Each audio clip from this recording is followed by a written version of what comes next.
This is CT Johnson, the funding doctor, and today is day 120 of the COVID-19 pandemic. This is the funding doctor's COVID-19 financial survival guide.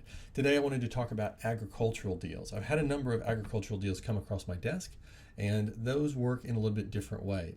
They frequently are, they're difficult to get funded because a lot of the well-intentioned legislation that's out there around protecting farmers and protecting people who are on the land from predatory lending practices have also sharply reduced the number of options that agricultural enterprises have. So for instance, if there are animals on the land, lots of private lenders won't take the deal at all just because it's extremely difficult to repossess and they can lose their principal and not just their interest. I mean, it's really, really tough.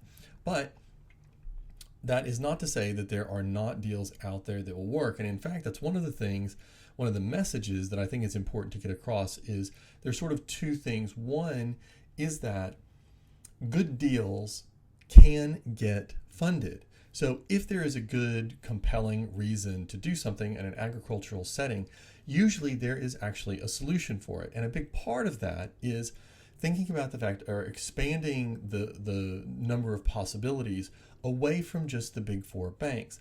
Lots of farmers, ranchers, people who are on the land, people who are doing agricultural enterprises, there is a strong tendency to look towards the big four banks. And if the big four banks won't do it, then it can't be done. In fact, there are quite a few private lenders out there who do specialize in agricultural lending. And so they can provide more flexible alternatives than some of the larger banks can. So with that, let's talk about the top 5 things that make agricultural deals work. Number 5, water rights. So even I, as a Yank, having been in this country not very long, know that one of the biggest things about land, one of the things that makes it valuable in an agricultural sense, is what are the water rights.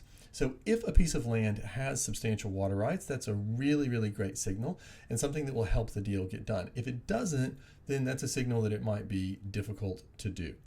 Number 4, track record.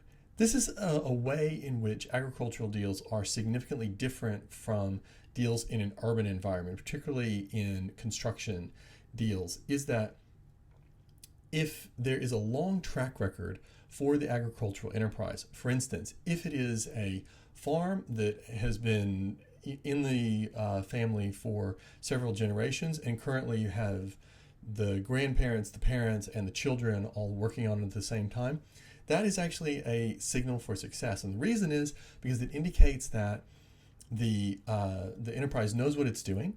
So they're going to have some record of what they have done. They probably have gotten to a place where they're pretty efficient in their production and where they really, really understand the ups and downs of the business. So that is really a strong signal for success in getting a deal done, is whether the entity has a track record. Number 3, an eye to the future. This is one of the things that really separates good deals from bad deals and successful agricultural enterprises from unsuccessful ones. So many agricultural enterprises and people involved in agriculture can be very conservative in their mindset. And some of them are not as strong at looking at it from a business perspective. That is almost the number one thing that determines whether a deal gets done, is whether the sponsors behind the deal, whether the people who are actually putting this out there, if they have an eye to the future. So a reason to go out and get financing is if you want to expand the cattle production that you have because you're doing offshore, you're selling to offshore buyers, or if there's some specialty breed of fruit or vegetable that's been developed and now the demand at Kohl's is very high. Something like that. These are real reasons why why a project might be ripe for funding. It's not a good reason if it's just forestalling the inevitable, if the entity has gotten into a lot of trouble and has a high level of debt and is just looking to refinance it, quote unquote, because that's somehow going to make things better. If there's not an end goal in mind, if it's not looking to the future, that makes it quite hard to get funded. But if it is something that's looking to the future, if it is looking for something, like improving the mode of production, or focusing more on getting prime cuts of meat out of the animals that are being produced, as opposed to just running masses of animals through the abattoir, something like that. Those are ideas that can be funded and that will be funded out there in the market, even in today's difficult market. The number two thing that will make an agricultural deal work is supply contracts with strong counterparties. Obviously the preferred counterparties in this part of the world are Coles and Woolies, but if there are other, for instance, food producers or offshore buyers or something like that, and particularly if there is a track record that these are substantial entities that are taking large amounts of product and are paying for it, that will really, really make a difference. It's one of the things that I notice whenever I'm putting agricultural deals together, is that people ask for contracts and who are the counterparties in these supply agreements. So if you've got strong supply agreements, leverage that and you can get your deal done. And the number one thing that makes a agricultural deal work is a business mindset. I sort of alluded to this earlier, but the idea that go ahead and take a deal that will allow you to put in a new production method, or will allow you to expand and gain some economies of scale or something like that. That mindset of, hey, we've got a project, it's a business-oriented project, there's good commercial drivers to it, and let's get this done. That is probably the number one thing that makes the difference between whether a deal is doable and whether it's going to be successful or not.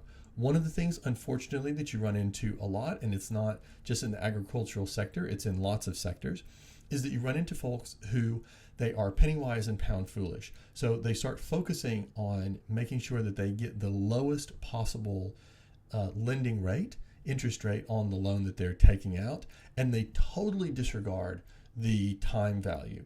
The value of getting the solution in place faster and reaping the benefits of that. Usually, if it's a good project, you're better to go ahead and get the thing going than to wait and try to find, a half point better deal. So that is probably the number one thing that makes an agricultural deal work, is a strong business mindset.